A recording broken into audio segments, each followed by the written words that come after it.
today. We're actually supposed to. Okay, Quinton's now recording. Thank you. We were supposed to do accountability sessions today. It was supposed to be our first accountability session, but I never warned anybody. I never said, okay, who wants to do accountability? And somebody would have gone, yeah, me, I'll do that. So if anybody is sort of at the point where they would like to go, this is my plan for the year, and this is what I'd like to be held accountable for the next quarter, 2 months to quarter, because we've still got to work out that cadence. Although I have got the notes in here, so it's a little bit less than 3 months. It's about 2 months, depending on how we focus into small groups. Here we are.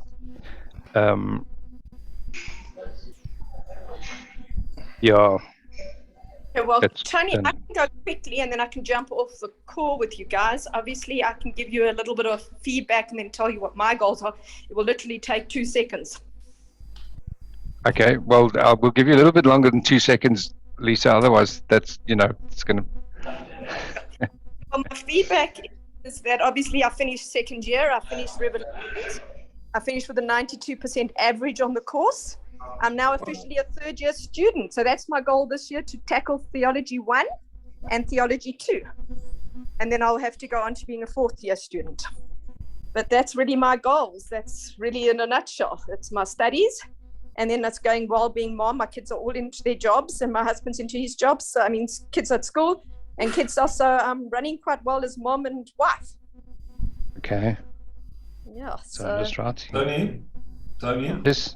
Yeah. Can you hear me? Yes, I can. Yes, we can. If we have about 15 or 20 minutes, I've got a cybersecurity presentation ready to go if we have time today, and if we need to fill a gap, then I can do that.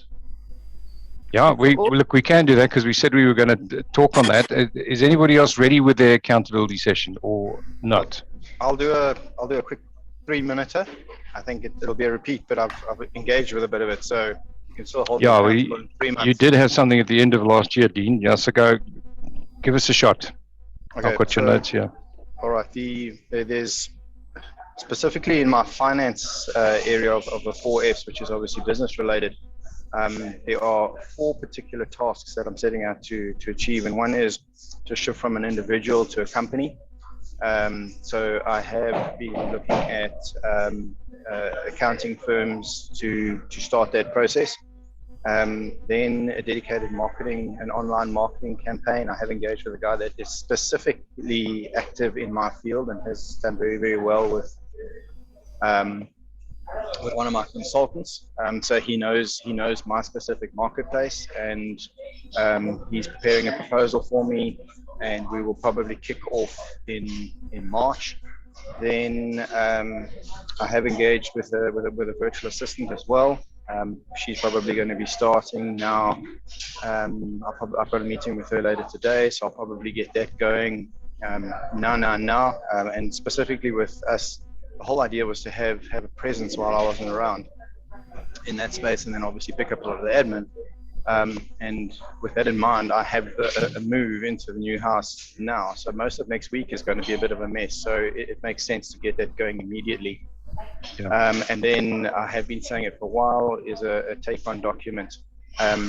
So the take-on document, the VA, and getting the company set up are all key points before the marketing campaign really kicks off, so that there is a brand and a presence that is relevant and visible for the process for the rest of the year going forward. So it is those 4 items: company, dedicated, online, take-on document, and then a VA. Cool. That's very good. Yeah, it's always, when you do things, particularly sales and marketing and things, there's always stuff that you have to have ready in the background. Because otherwise you go out there and then people say, well, have you got a PowerPoint? You're like, yeah, okay. It's like going and raising something. You've got to have your pitch deck and you've got to have your business plan. You've got to have, so there's always things which are worth doing. The nice thing is you use them over and over and over again. So it saves you huge amounts of time down the line. I'm getting quite a lot of background noise. Anybody else getting that? Yeah. Yes, I can hear that. Yeah, I can hear it. Very sorry. There must be somebody else. Yeah, it's probably me. I'm in a coffee shop, so I'm gonna. Oh, okay. Okay, That's sorry fine. about Excuse that. me. Yeah, it Yes, was you were the problem. Oh, okay.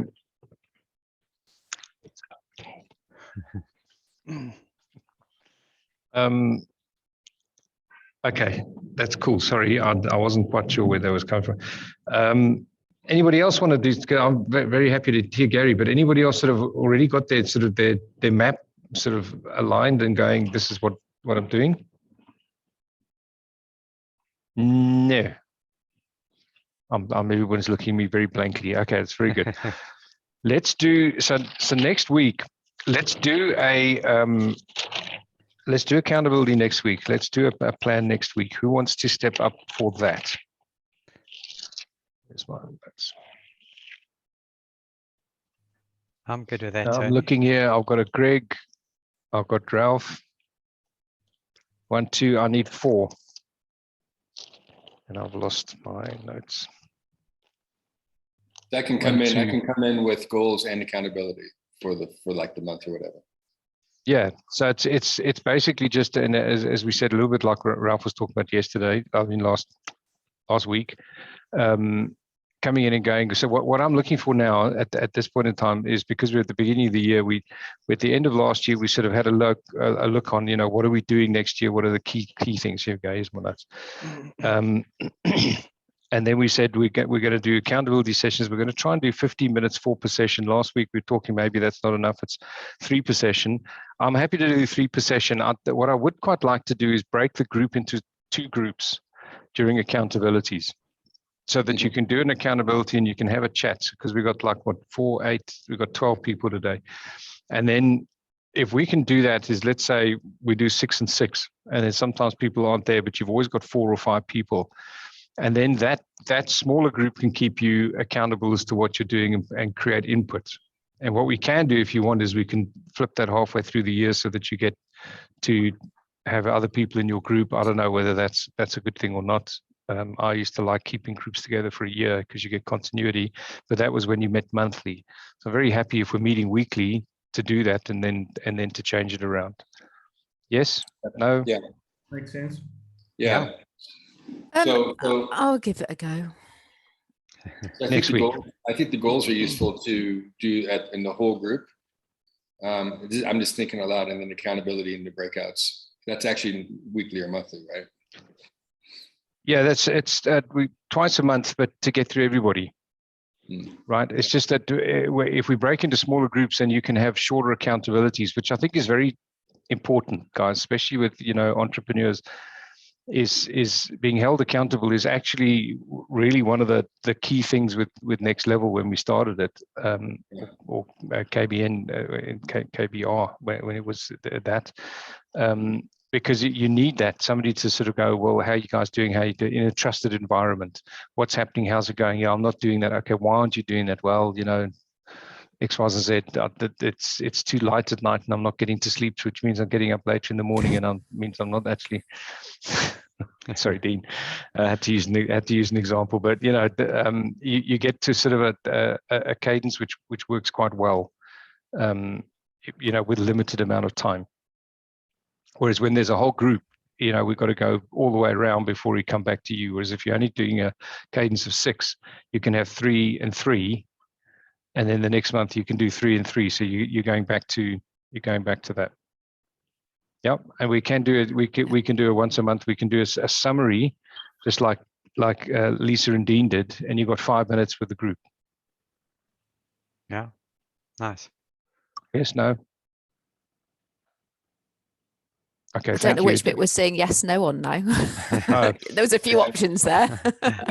Yeah. Splitting it into groups, having the longer accountability, and yeah. Happy with that. We agreed on? Yep. Yeah. Yeah. Okay. So next week we had Greg, Ralph, Alison. Yeah, I was hesitant putting my hand up because can I just clarify something? Obviously, I've crossed to the dark side and I'm now in corporate employment. Although I am still running my other business kind of alongside because I've got some recruitment to do. So quite busy. So is it okay to give the accountability back on my employment? Because I have got plans. Yes. There's a shed load of stuff going on. Despite COVID disappearing, we're busier than ever. So is that okay to do it on that? Yes, Yeah, absolutely. thank you. So there's so we Yes, it is correct. we were always happy. Yes, we were always happy to have inverted commas managers or whatever, you know, people employed. It wasn't just an entrepreneurial group. And in fact, when the group was big, we had probably about 40% were employed, 30-40%. And I was very Okay. keen on actually increasing that number actually to sort of a 50-50, because entrepreneurs learn from people in corporate or in business, and vice versa. So actually, there's a lot of Robert and I sort of chatting a couple of days ago, and you know, there's a lot of things you learn in corporate and doing that. You go, I don't want to do that over here, but you also learn you need to bring things over. So you know, a lot of entrepreneurs don't do policies and procedures, for example. You know, it's just like, no, we're just going to get on with things, and then later on they can't understand why the company's falling apart and why everyone's doing their own thing. It's because, well, we do our own thing, yes, but no, you can't just do your own thing. You need to do it like this. And everyone goes like, well, what do you mean? Like what? Right? You know, so and you learn a lot of that in corporate.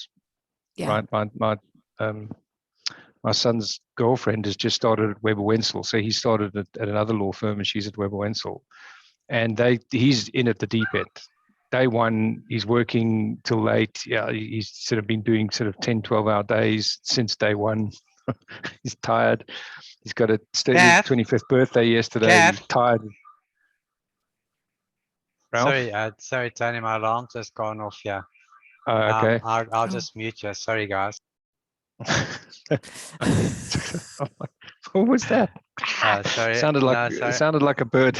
No, It's okay. I was just shouting for my wife. Sorry, because the alarm went It's okay. off. We got it. So she's at Weber Wenzel, and so they spent the first month learning. So she's got to read a whole bunch of stuff. She's doing tutorials every single day. She's got to like learn how to use Microsoft Teams and all that sort of stuff. And it's not a bad thing, because you know, when she's finished a month, she will have qualified the entrance exam. She would have done a whole bunch of different things, and she'll learn the tools. You know, my son's expected to do that in the evening when he gets home, right? And that's cool, and I understand that sort of pressure and all the rest of it, and get the young guys going is like fuss bait, right, Gary? But the other side of it is he might not get as well skilled up as she is on some of the basic stuff. So I think there's a very good flow, and you know that the purpose of this group is to help you get to the next level. So Okay, thank you. all good. Thank you. Gary, I think you're on, dude. Yeah, I'm excited to hear about. Gary's Gary. frozen, or is he Yeah. just looking at the screen? Gary, raise your hand if you're there. No, it's frozen. I'm never quite sure. Sometimes Gary's just looking at us, you know, because I've Got a very, very intense look on his face. there he is. We're never sure with you, Gary, because you know you hold us accountable. You know, you've got this. You got this somewhere between Sylvester Stallone and Jason Statham sort of look, and we're never quite sure whether Gary, you're there. I think we've lost him again. I think the Stratham look is just the hair. No, you got to meet Gary. The Stratham look is the. In fact, I saw Gary. He posted a picture on Facebook with a couple of other guys, and they were in karate suits, and he had a black belt. So I wanted to know whether he's actually got a black belt or whether they just happen to be wearing black belts. He's probably got a black belt. Okay. Black belt's pretty good, eh? He's probably got a few. Be happy that you said that Yeah. when he's off camera. Yeah, it's just dropped 12th off. Dan. Maybe 12th Dan. maybe their system got hacked, and you know, he can't carry on. He can't I come. think he still has that $10 router, and that he's like 50 meters from the router through 5 walls, and he's wondering why he doesn't have internet. Yeah, We'll have to edit this out of the recording, Quinton. we will. We'll start calling him Gary Lee. If So guys, he's back now, so we must stop talking about him. Yeah, good idea. You know, Gary, we were wondering whether you've got a black belt in karate or whether you just put one on for the photograph. just the art only. And I actually bought one on the internet. Yeah. That was blood, sweat, and tears over 30 years, mate. Yeah, it's very impressive, eh? A black belt is very impressive. Thanks, Tony. Which Dan is it? It's the second one. Wow. Wow. We had to fight 6 people to get that honor, and then be initiated by another 9. So it was quite rough, yeah. Wow. But anyway, I made it. I used to be quite good looking until my face got punched a few too many times. And that's why, Gary, the rest of us don't join you at CrossFit, right? You get that. You're all very welcome, man. Very welcome. I didn't see you guys there at the gym either today, so I don't know what's wrong. It's why we have virtual meetings with you, Gary. Yes, brother. Yes. So who wants to know about cybersecurity? Yes, you're on, Gary. Yeah. All right. I'm just going to share screen, but I got, just quickly, I got this content from guys that I interviewed who had ransomware. We were hacked last year. 5 customers' websites were hacked. We had big problems. We had to sort things out with Google, so we learned quite a lot. We also got some content from the Gartner report and the Osterman report, the white papers. But we've also got now partnerships with Panda Security, so we've got partners there, and we're also recognized by VM, which is quite amazing because VM usually goes only for bigger companies than us. So I'm just going to show you, this is for corporates. I've been asked to talk to a financial company about what they can do about cybersecurity in Feb. Also, another manufacturing company has asked me to also talk on what they can do. So there's a list of about 15 things that will help you to implement from today if you want to help you to just be careful of vulnerabilities and just to understand a bit more about it. So if I get cut off or you get bored, just stop me, Tony. But what I'm going to do now is bring this presentation. Tell me if you see the presentation. You see it? Not as yet. Not yet. Not yet. Can I just suggest to everybody you put yourselves on mute, or you can even, if you're battling to hear Gary for any reason, then just take your video off. But just keep yourself on mute and we'll reduce the bandwidth. We can see that, Gary. I'm trying to get it to play the whole, why doesn't it want to play the whole thing? Use slideshow, there we go. Okay, tell me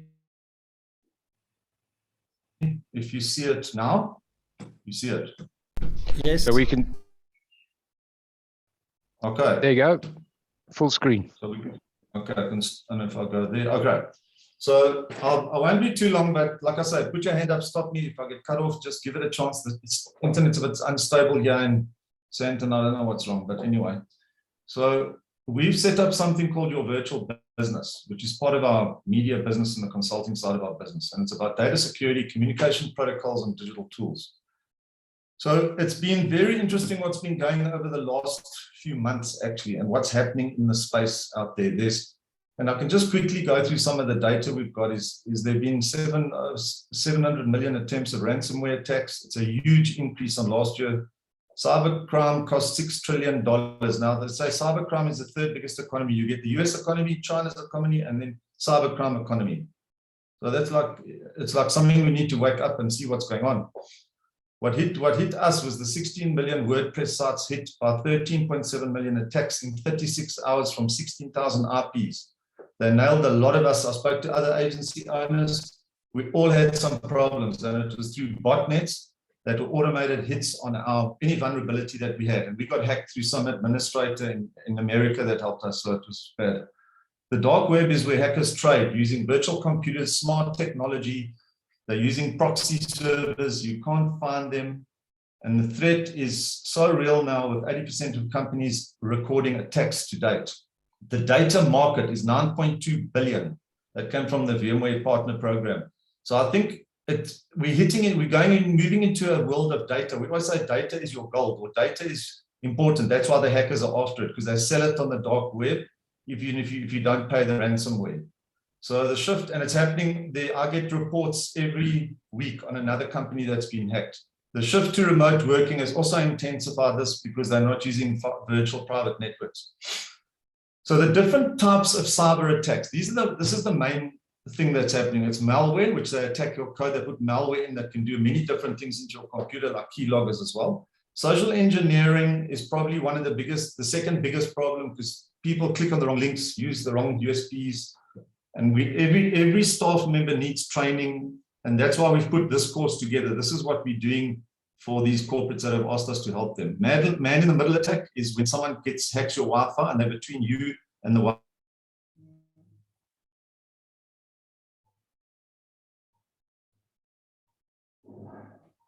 There he goes again. We lost you, Gary. There we are. Oh, wait.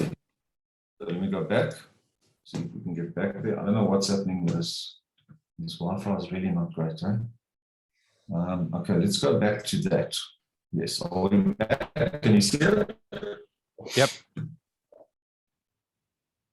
All right, so let me carry on. Denial of service means that they hit your site or your portal or your platforms with massive amounts of volume that's automated, and it takes up the resources in your site, your e-commerce site, your business platform, or your website won't be able to handle it. Then there's called SQL injection attack. They inject malware into your database and they get through it, usually through an administrator or some sort of opening and vulnerability. They get in there and there's your database in trouble, and they go for your backups as well. And then there's a password brute force attack, where we spoke last time. They can attack your 4-digit password in a few minutes. And each letter, each character that you add to your password makes it harder and harder to attack. And we're going to go through what you need to do with your passwords just now. All the guys I'm talking to in the cyber business, they'll talk about the CIA. Confidentiality means it's obviously going to be confidential, all your data. This applies to data that you keep in your business. Integrity means that no one must alter it. And availability means it can't be so secure that you can't get hold of it. So that's one of the foundations.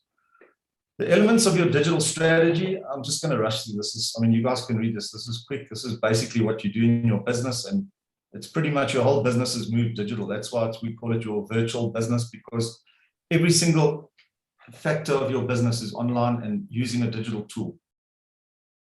The key findings of the Gartner report: increasing sophisticated ransomware attacks are specifically targeting backup data and administrative functions. If they can get onto your DNS server or your administrative server where the administrators manage servers, and your MSP can also be hacked, and they can get in through your MSP, and it's happened in America to the Department of Defense.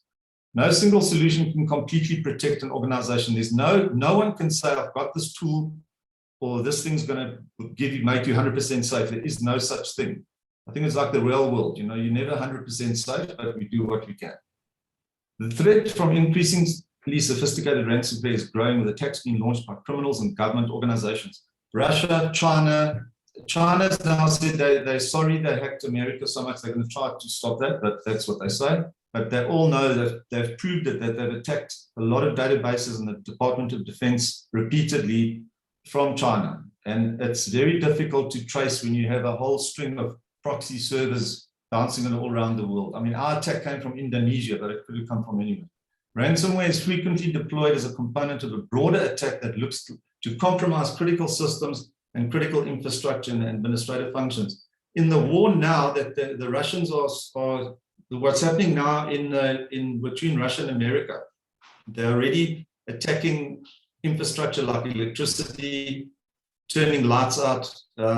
It's just crazy what they're doing. It's not always a physical attack when you do a war now. It's a digital war as well, because they can take out communications, power grids, you name it, because everything's online. So it's all vulnerable. Eliminate networking sharing protocols. Avoid the use of simple network sharing tools like we used to. Common internet file sharing systems are now very dodgy, and you've got to come up with a better plan that actually encrypts your data when it passes through. Storage and backup protection with backup systems. They're going for your backup so you can't recover. And if you do that, just sell your stuff on the dark web if you don't pay them. Using multi-factor authentication for administrative accounts is probably one of the top things we can do, is use multi-factor authentication. I'll give you some tools just now. Implement two-factor authentication for all backup administrative accounts and ensure that the accounts are configured with the minimum privileges required. Create an isolated recovery environment. That's an IRE, and a disaster recovery. Everyone should have a disaster recovery plan, because you can never say you're 100% sorted. Another rule in cyber is the 3-2-1 rule. Have at least 3 copies of your data.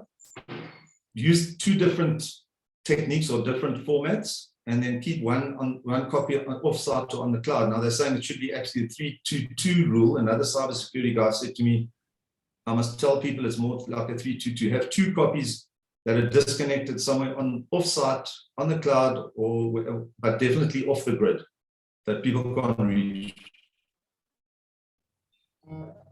Just a bit more on the Gartner report, how backup can help protect your organization. First of all, you need to be able to detect the attacks and use data encryption, and using scans and tools like we now promoting, and we installing Panda security for a few companies. And then protect the backup system where you keep your admin consoles are so important that you get people that have been fired and leave the building, that you get their change passwords. And then high performance safe orchestration recovery of attacks.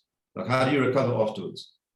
And then they keep telling us it's not one guy with one tool, it's a group, it's a lot of weapons you need to have, and a huge team effort with clear boundaries to make you a bit safer than you are now.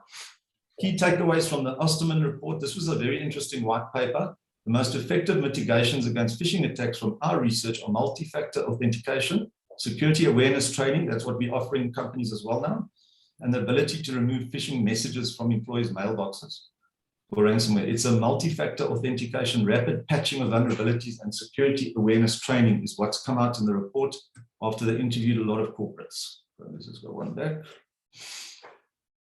Best practice to reduce the risk of phishing and ransomware include focusing on significant root causes, not waiting to start and make it harder.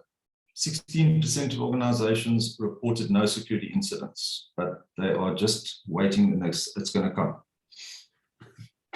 I'm not going to go through all this. This was just what they said is the issues of high concern to security teams. Phishing attempts is at the top, then employee failing to spot phishing. So training of employees so they don't open incorrect links or bad actors that send out their information that do not click on it. Breaching of corporate data, ransomware attacks, and ability to prevent zero-day threats. So that was interesting data.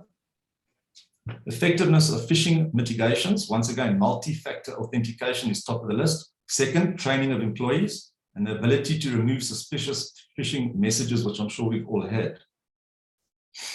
This was also interesting. They said, like, training alone is not going to solve the problem, but training and technology-based solutions is the light blue. Training and technology solutions are equally important. That's the yellow. And then obviously you need the technology platforms, but technology alone can't do it. So it's very interesting with the research these guys did. So that's why I'm saying it's a team effort. And this was research from last year, so it's quite new. And you have to have a strategy, a plan, a team, a recovery plan, and everything else in place. Okay.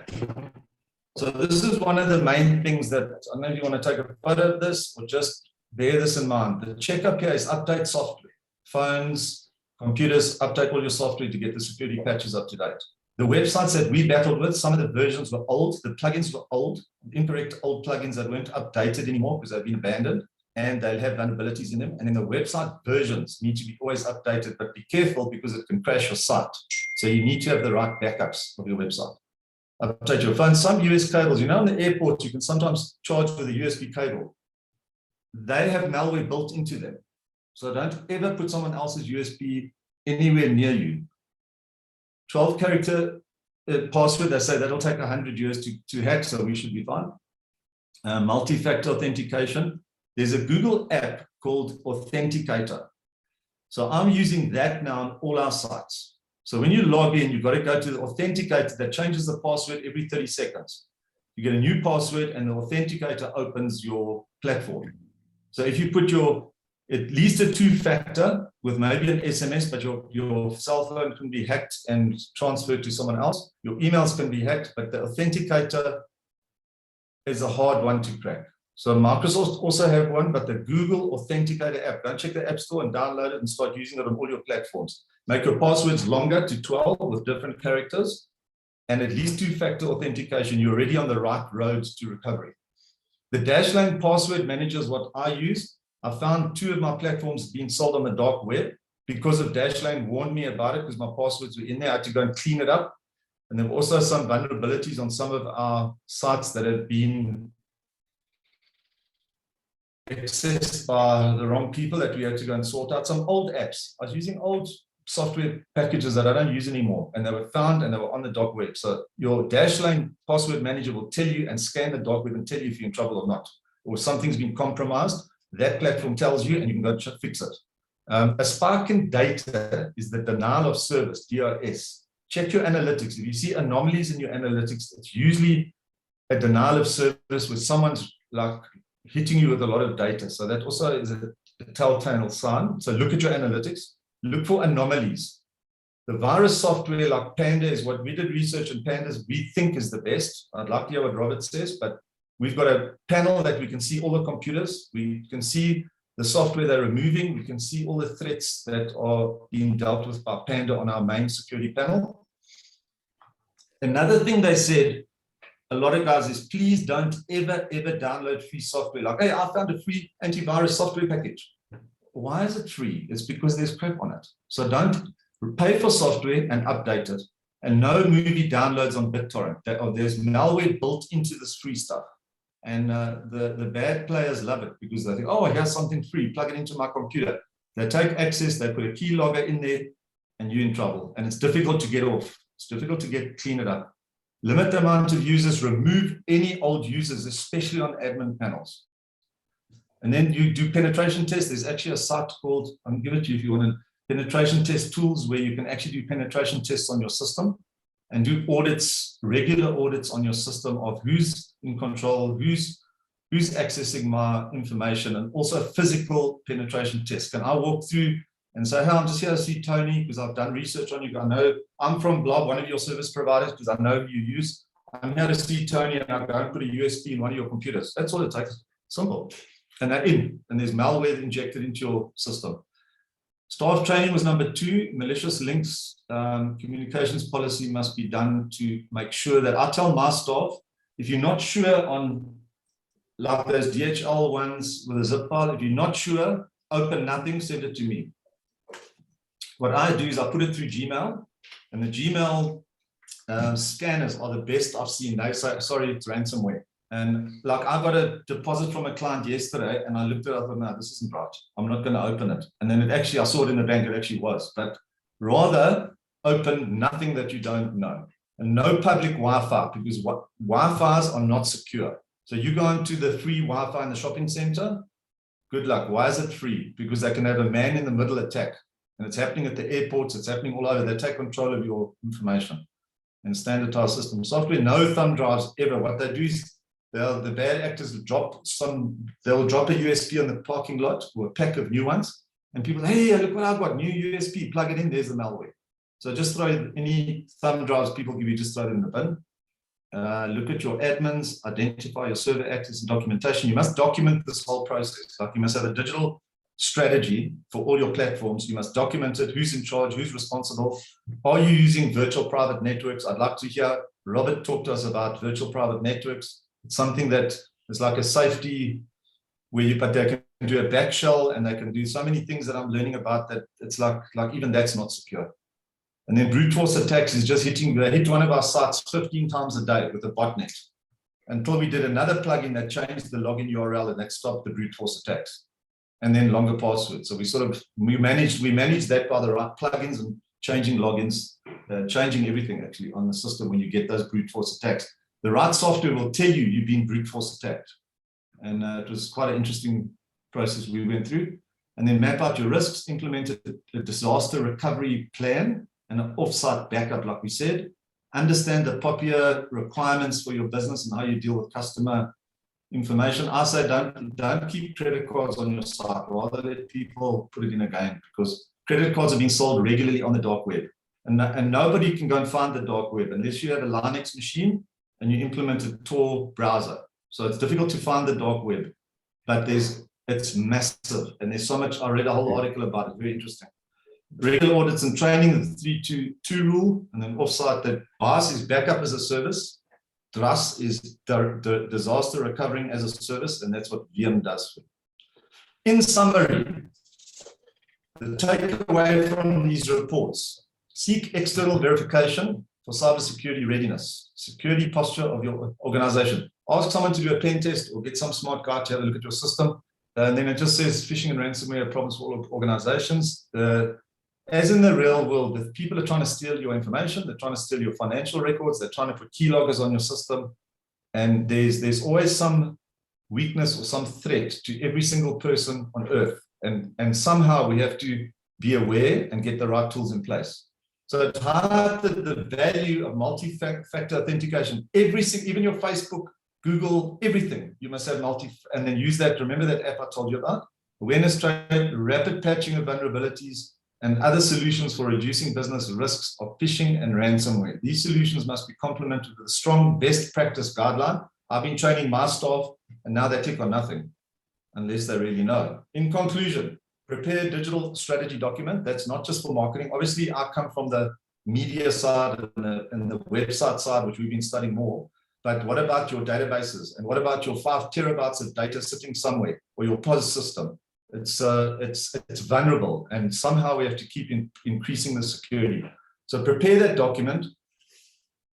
Document the responsibility, audit schedules, separate admins, especially if the admin's left. Must get them off your system, which we left the admin on, and that's some guy helped us with the automation program, and we left him on, and he got hacked, and through him they got into our panels and hacked our site. So it was quite sad. Set goals and objectives around your data and recovery plan. This is a real thing. This is not something that we just say, we just put in an antivirus and hope for the best.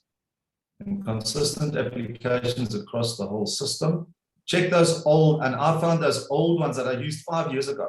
I think I used 99 Designs or something about 5 years ago, and I had my details there, and it got onto the dark web, and I had to go in there and clean it up. Agree on the service providers and IT budget, and watch your MSP. The guy who does your MSP, your provider, he could be hacked and come in through his portal. So it's not just us that must be organized. And a new focus on digital communications, data, and publishing. And that's pretty much the gist of what we're talking about. And then we're gonna have questions and answers when we do this for companies. And I think it's quite interesting and fascinating. Are you back? Hello? Can everyone hear me still? Yep. All right, so I don't know if you got that, but I find it extremely interesting because we're always trying to protect our assets, whether in the real world or not. And with our websites that got hacked, we had to really dive into this for the last few months. And now maybe, we learned through it. Now we've been asked to help other companies train their staff. So at least they can say they've done staff training. So when people click on the wrong things and open up a nightmare of malware, it's nasty. People have lost their businesses have closed down, people have lost their customers, because if I get hacked, I say to my client, oh, sorry, I've been hacked, I'm doing paid ads, and he's not interested, are the ads running or not? And we had a nightmare that I spoke to everyone about last time on the hacked sites that got disapproved because Google watches everything. So your reputation, your brand management, everything comes back to, if you have your clients hacked, what are the rest of the clients going to say? And you have to disclose. You have to say, look, sorry, your stuff's on the dark web. It's been sold. And identity theft is getting, you can buy a fake ID for $100 and you can go and get into start taking out loans, get that person into trouble. It's becoming a hectic thing that we all need to have a focus and a budget for and start making a plan around it. So that's me. I'd like anybody else's comments. Robert, Greg, I'd like you guys are in security. I'd like, or computers. I'd like to know what's happened to you guys. Maybe we can go around. Tony. Quentin? Yeah, I just wanted, I don't know if Chase can speak up, but he put a comment in the notes, Gary, about a personal experience with Google Authenticator, that it was, he said if you've ever changed phones or get stolen, your entire profile is lost and you can't recover it. So I don't know if you've got any comments on the Authenticator, if it's worth using. I use it. I'd like to hear Robert's opinion on that. So there's a couple of interesting things. Thanks for sharing that, Gary. I think it's definitely eye-opening. I remember when I used to do talks to fellow CIO communities, I always had a slide in there about MS's footprint. And I mean, at the time, and I'm talking 2000 is when I started doing these sessions. We were getting 100,000 intrusion attempts a day. And that was, that's probably exponentially increased now. So, obviously there are a lot of elements that are very, very key to focus on. As a listed entity, you're almost obliged to have what they refer to as an information security governance framework. And the work that Christoph does is he comes in and establishes the ISF, and part of that is actually how you secure the footprints that you have, because it's really about securing those boundaries. There's been a lot that's happened in the technology space to help, drive the reduction of the footprint that you're exposing. So I remember back in the day, we used to dual factor authenticate with VPN only at Microsoft, and then eventually you'll see all the Microsoft staff have a smart card, which is effectively their employee badge. On the back of it, it has a smart chip. And what would happen is you would do your password and then the second factor. So dual factor is about something you know, which is typically your password, and something you have, which is either a thumb drive, a smart card with a chip and a PIN, or, as Gary mentioned now, the move into dual factor authentication apps. And Microsoft have one called Authenticator. You've got the Google one, and then there's some security providers who are doing their own versions of those apps as well. They are obviously, very big organizations because they need to be accepted globally. Yeah, so Rolf's got a thumb drive. That footprint has moved from beyond just remote access to systems to almost everything. So that, the first thing that the likes of a Christoph would do is they come in and they have a look at your current footprint. Then they will say, look, part of it is the institutionalization of a whole bunch of policy and framework work that helps define the policies and procedures, as Tony mentioned, that people need to adhere to. So it starts with the user acceptance policy as a start, which gets given to people when they join and gets reiterated on an ongoing basis. In the sessions we used to do in IT to staff, we used to do it on an ongoing basis, and that educates people about you don't share passwords, you use multi-factor authentication. I mean, in the little bit of consulting work that I've done to other organizations, typically smaller businesses, it's actually frightening how, you say, okay, guys, from an administrator perspective, because that's, as Gary mentioned, one of the key areas that people target, try and get administrative access to the environment. They're using, their general username and password as an administrator account. That's a definite no-no. The first thing you do is you need very specific administrator accounts. In Microsoft, they were actually part of your staff number and several letters of your username. So firstly, very hard for a hacker to guess. And secondly, a very specific, highly authenticated with high levels of authority, specific admin account, okay? So for example, my Robok at Microsoft.com had zero admin access to any of the systems inside the organization. If I wanted to do administrative type stuff, I would have to use my administrator account. So that's the first thing. You never ever use your generic account as an administrator account, even in O365. It's a definite no-no. So go in, create specific admin accounts, and take admin access away from any general user accounts.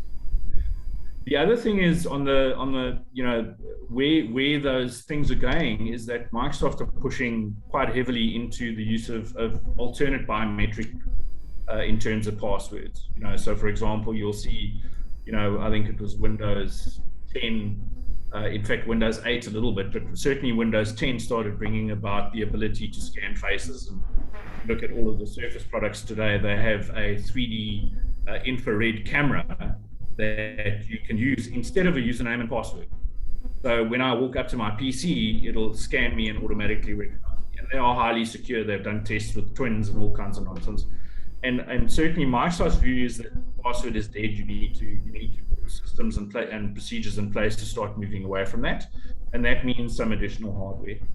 But I certainly think the move to that world is going to mitigate many of the risks around typical password hacking. So what I would advise, the MFA stuff is absolutely the right thing to do. In fact, my advice would be any account that you have dual factor authentication on it. I have it on everything: Facebook, LinkedIn, all of my social, digital, even WhatsApp prompts me every now and again for the MFA. All of my accounts that I use. And so, from a password perspective, when you can say, look, your password has been compromised using a weak password, well, it actually doesn't matter if you've got MFA, because the person needs your dual factor device to be able to institute the second part of the challenge to the response.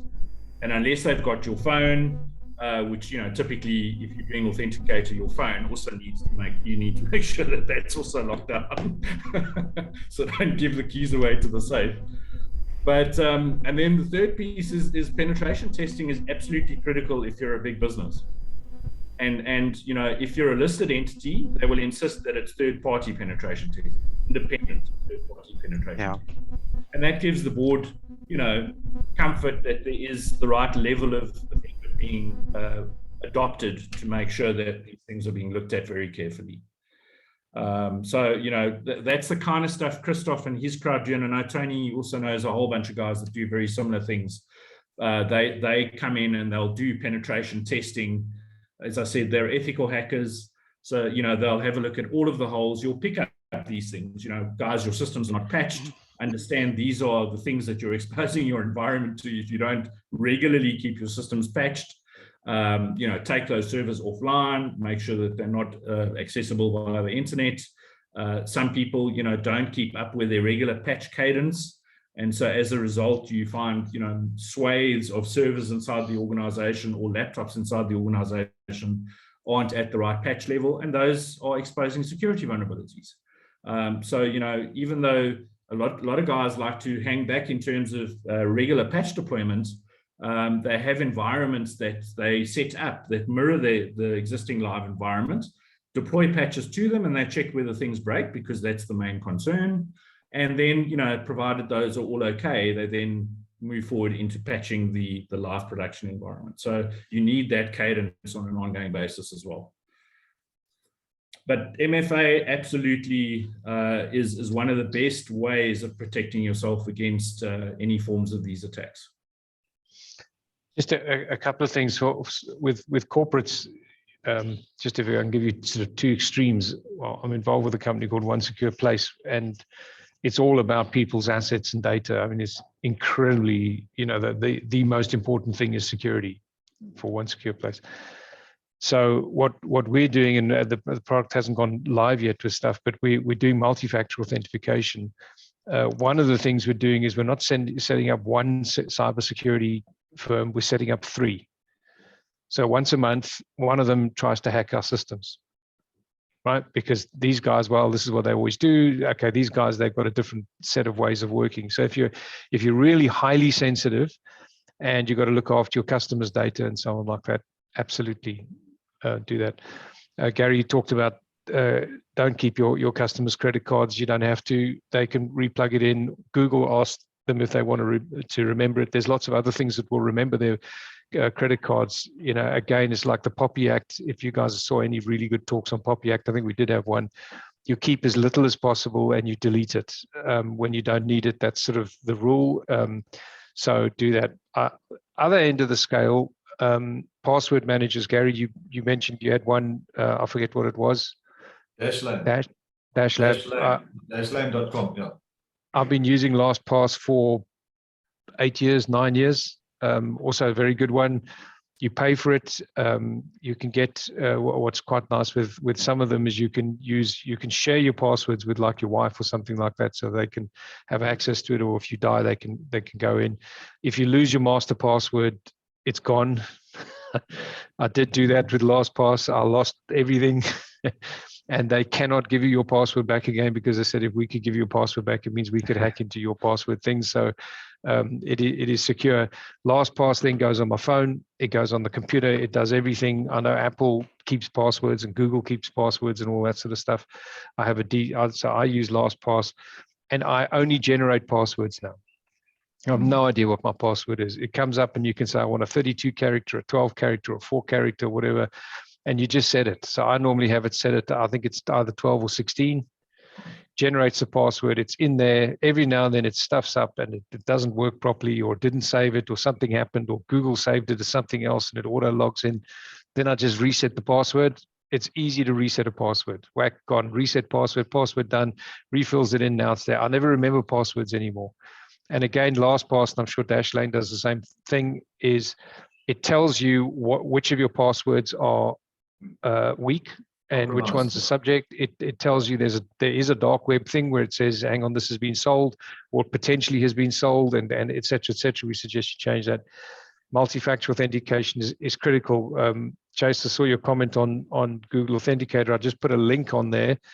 My understanding is that you should be able to get everything back, but you do have to reset it on the phone. And you can, what I quite like on that article is it says you can set up a spare phone.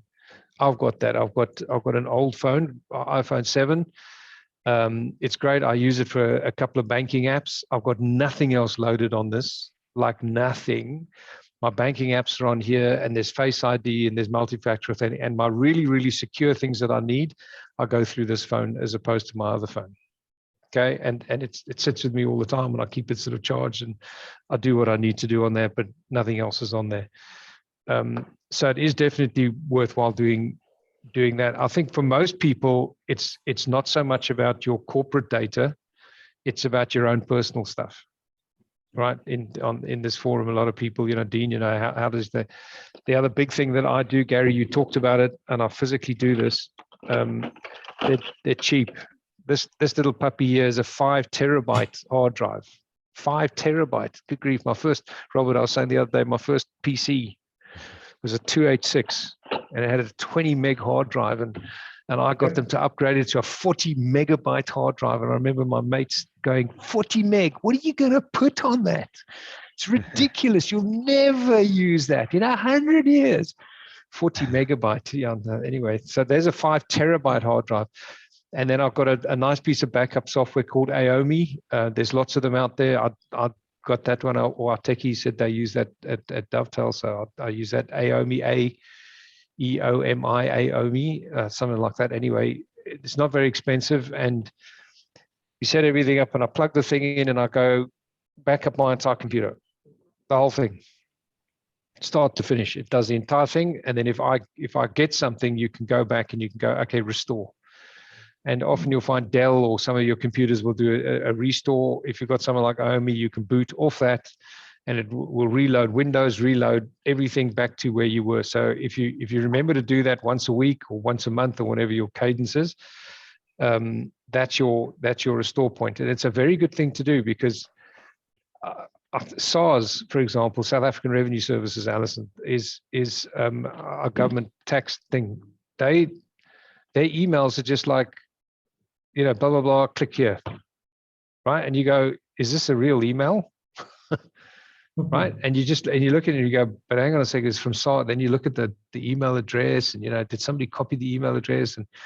And of course, most of the time it is SARS, right? They're shocking. So sometimes, it's not that easy. You say, well, just don't open it. Yeah, but it's easier. Yeah, it's easier to ignore a tax notice.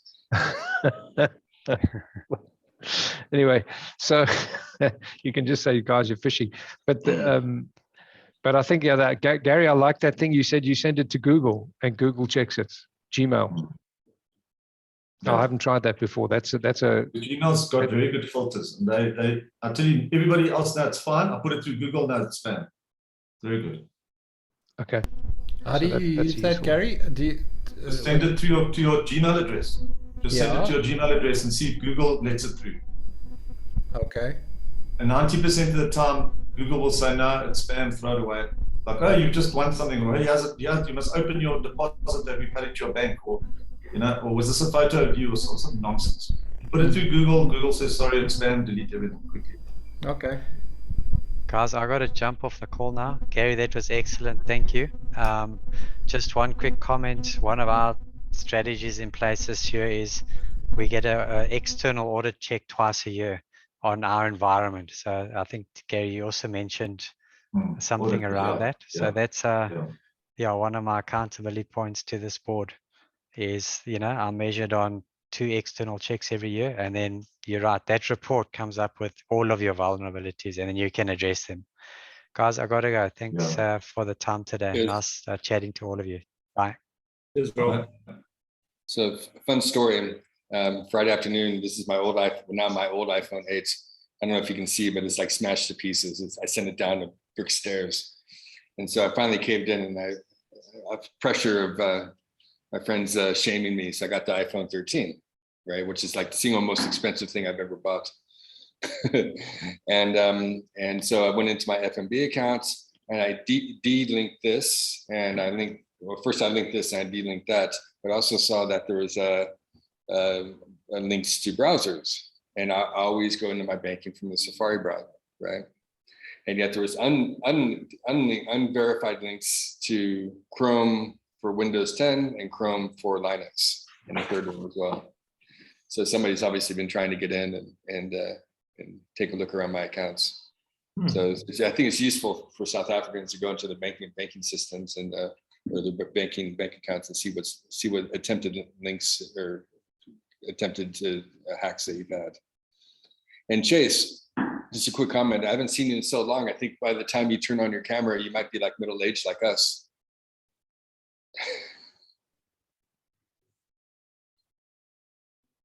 And links. I reckon Chase is just as young as he always used to be. Yeah. Yeah, very, very good stuff. The Google Authenticator, it's very interesting when you look at secure sites like Binance, for example, buying Bitcoin. They force you to put your email in or whatever you signed on with. Then they make you slide a little puzzle piece across the screen to check that you're actually there. It's not a bot. So you actually have to physically do something tactile.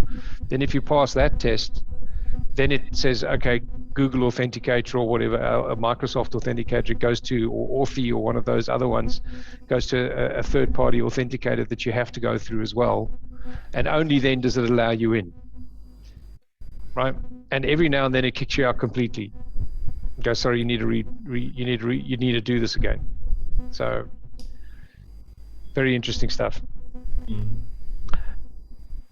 Right, Gary, that was superb. Thank you very much. And we've had presentations before at Dovetail. We had a guy came and gave us a whole presentation on security, and he went on for about 2 hours. And the information was very good, but it was so detailed, it was over the top.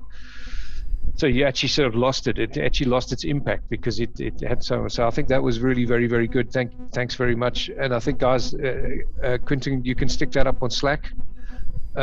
So we can access it or whatever, and then we just have, if you want to watch it, you have to send Gary the notification that you're going to watch it. He will send you a 62-digit code via Quentin. Quentin will just approve that first with his thumbprint. And so also, yes, and if you're not using facial recognition, anybody still not using please use facial recognition. It's one of the better things that you can use out there. And don't put your wife on the facial recognition either, because then half your apps don't work, because there's 2 facial recognitions and it doesn't work. Anyway, just saying. Gary, thank you very much. That was very good. Spur of the moment. Good stuff. Keep well, everybody. Thanks, Gary. Next week we've got some stuff. God bless. Stay well, everybody. Yes, guys. Have a great weekend, everyone. Thanks.